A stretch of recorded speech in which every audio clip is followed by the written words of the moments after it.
Okay guys, so now it's time to do the axe, and I've got my image plane here set up as usual, and let's check this asset because it's quite interesting asset to look at. So I made some some sort of strategy about it. And when you model something from even your own art, just to think about more simple shapes that are gonna define your model. So we saw this in the last week, but all these elements are super easy. Like the body, you can block it out in maybe 5 minutes. I think the tricky part it's actually the blade, because the blade is not just a plane with the shape. I think honestly the blade is probably where you're gonna be stuck the most at the beginning, because you need to think about a few things, but all the rest is actually very easy. Here is just cylinders basically. This is all cylinders, sorry. And the only thing that changes is the resolution. So this cylinder here, the coin, the medal, has maybe 12 faces, while this one, the more chunky one, has maybe 8. Then there is this cylinder here, the big one, and is scaled just to be the handle, and then this is kind of the same thing repeated. And probably just this one here, the this kind of ring, it's probably gonna be a torus. So that kind of big, kind of donut kind of thing that you kind of see it looks like this. And it's a kind of, yeah, it's a kind of donut. So that's super easy as well. It's just a primitive. But the blade is different, and I had to think about it a bit before trying to make my own attempt. And we need to check a bit how the real blades are made. So if you see an axe blade, they are sharpening just on the outer edge, not on everything. So basically, if you look it from the top, it's gonna be like this. The blade is gonna converge into the sharp bit in a kind of this way sort of things, because they sharp the blade only on the sides, and we want the same on our model. So to do that, basically to do this shape that converge in the center, we need to give enough polygons here and create also this kind of rim. You see this blue rim here? It's gonna be very important, because in that way we can then merge the vertices in the center and make it look like very sharp. So what I'm talking about is this. I've got the first attempt made,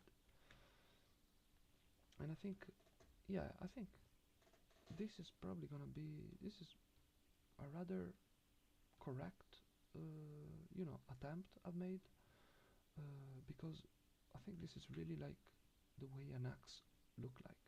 So this is a subdivided version, but to make you understand how this will react with some sort of highlights on it.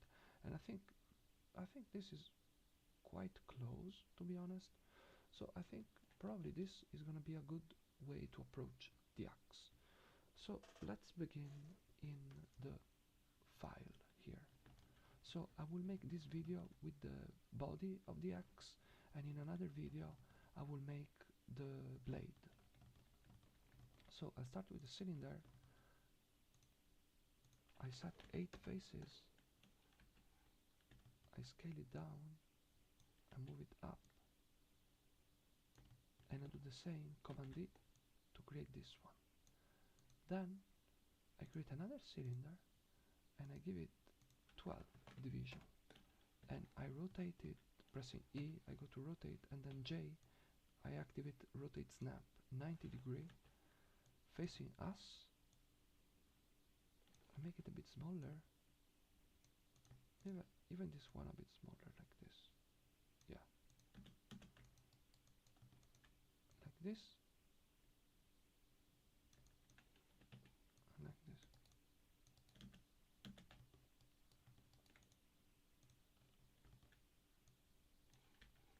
Here I make another cylinder to make the handle, and I give it 16 division this time, and I scale it as we saw before with the pawn.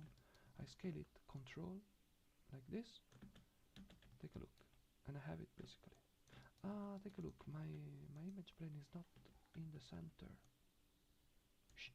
Like this, bam. Like this. Okay, cool, good, nice.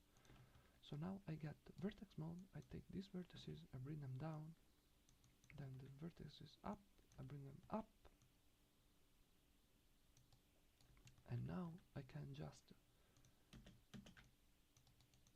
mirror this dude on the other side. So let's say the mirror tool.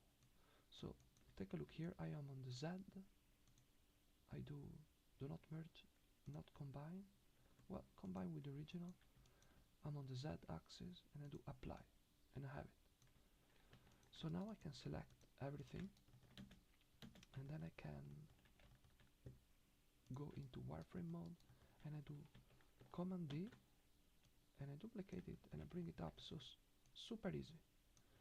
Then I do again the same, but I don't want this. I just want this and this. I'll show you in a moment why. This and this, because here I just have a medal, but I already have this one in the middle. So I do Command D, and bam.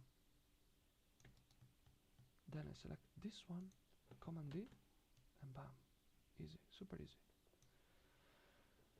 Now I want to make that sort of, you know, where is the file in Photoshop? That,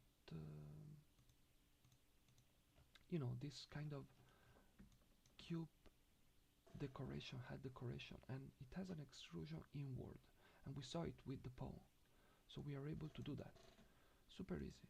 So let's go here. Let's create a cube. Here.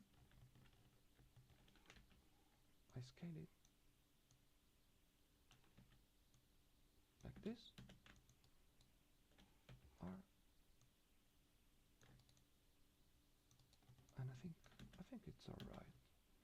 Now I want to create that thing we saw before. So I go to face mode. I select this face and this face, because I don't think there is that sort of, you know, extrusion inwards also on the side where the blade is attached. So I just do it on these two, and I do extrude, and I activate one of the cubes, no matter which, to activate the middle cube. So with the middle cube active, I do like this, and I try to create that sort of, you know, sort of loop. But I can tell that this is smaller than this one. So with this active controller, I just wiggle over this cube here on the top, on the, you know, on the y axis, and I try to make it even, so it looks like this is the same as this one, and I think I'm pretty close. And now I just need to make another extrusion and push it inwards like this without hitting the top one, and bam, that's done. So now there is only one thing left for the handle, and is the top, that kind of top, I don't know, this pyramid looking thing. So I make a cone, and have a look. I make the cone, I bring it up, maybe I scale it a bit, and I give it maybe 3, no, maybe 4, sorry, 4, and I have it. So I can go back now in my front view, and I can, you know, do vertex, select only the top vertex, I go W to move, and I bring it down like this. Doesn't have to be super perfect, but I think pretty much it's basically the handle. So in the next video, I'm gonna stop now. In the next video, we are gonna check how to do the blade the blade is done in this way, okay? Because that is already a bit more complex, the way you approach this, okay? So I'll see you in the next one.